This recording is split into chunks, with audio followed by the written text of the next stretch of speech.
Magnetotactic bacteria are a polyphyletic group of bacteria that orient along the magnetic field of the Earth. They are able to do this because they have organelles called magnetosomes that contain magnetic crystals, allowing them to respond to the magnetic environment, possibly to reach optimal oxygen concentrations.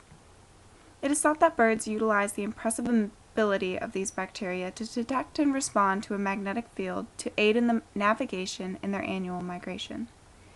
In a recent study, scientists show how birds are able to detect this field with the use of magnetotactic bacteria. In the structure of a bird's beak called the cere, magnetotactic bacteria congregate in certain sections, creating a stimulus that transmits to the bird's nervous system and gives the bird extremely precise orientation ability. Although the pigeons in this study are able to use magnetotactic bacteria, many other factors contribute to their incredible ability to figure out where they are and where they are going. Here's an example of how magnetotactic bacteria move in response to a changing magnetic field. I've been married long time ago. Where did you come from? Where did you go? Where did you come from, Cotton Eye Joe? Get out and into Cotton Eye Joe. I've been married long time ago. Where did you come from? Where did you go? Where did you come from, Cotton Eye Joe?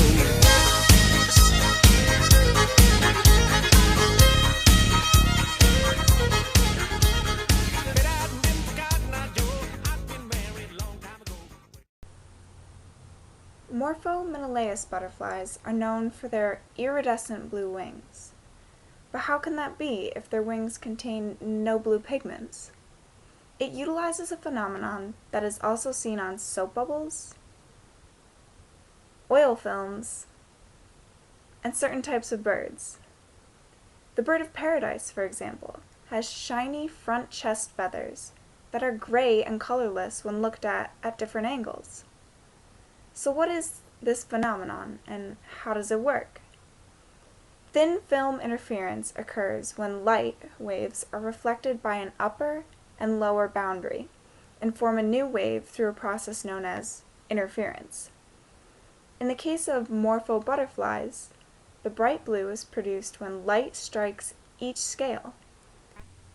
The ridges on the scale's surface, notably the spaces between these ridges, reflects various beams of light to perfectly reinforce some colors and cancel others out. This is why you are able to see the bright iridescent blue. Isn't it amazing that even though blue is a pigment that is rarely seen in nature, it is still effortlessly produced at the structural level?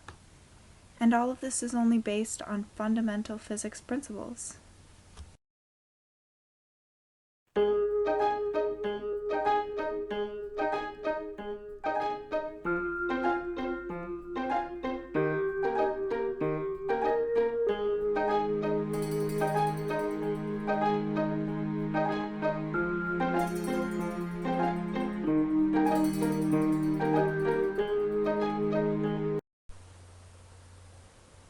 What makes an ant so strong?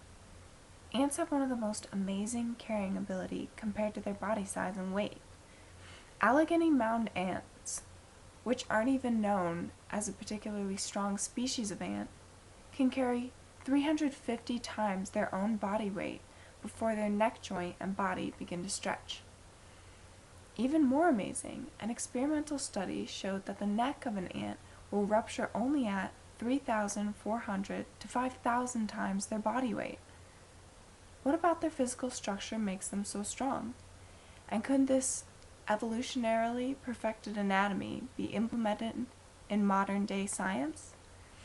Micro-CT scans reveal the soft tissue structure of the neck and its connection to the hard exoskeleton of the head and body. Each part of the head, neck, chest joint was covered in a different texture, with structures that resembled bumps or hairs extending from various locations. That is thought to decrease overall stress at joints and strengthen the ant. It is also thought that the way the soft tissues and hard exoskeleton come together help minimize the stress. This is done by slow transition from each type of material, so that there are no abrupt material changes in the anatomy. This allows the ant to have maximum elasticity without putting too much strain on joints connecting the soft tissue to the exoskeleton. Although their proportional strength is amazing, a large-scaled ant, potentially implemented in robot designs, is unlikely.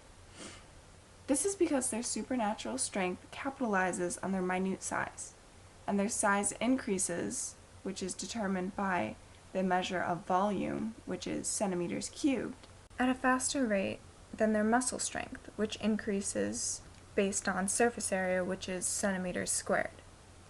Therefore, a large ant structure would not be able to support its own weight if it were built proportional to an everyday ant. So no, there will not be any giant ant robots implemented in modern-day science. But it is still possible in a microgravity environment.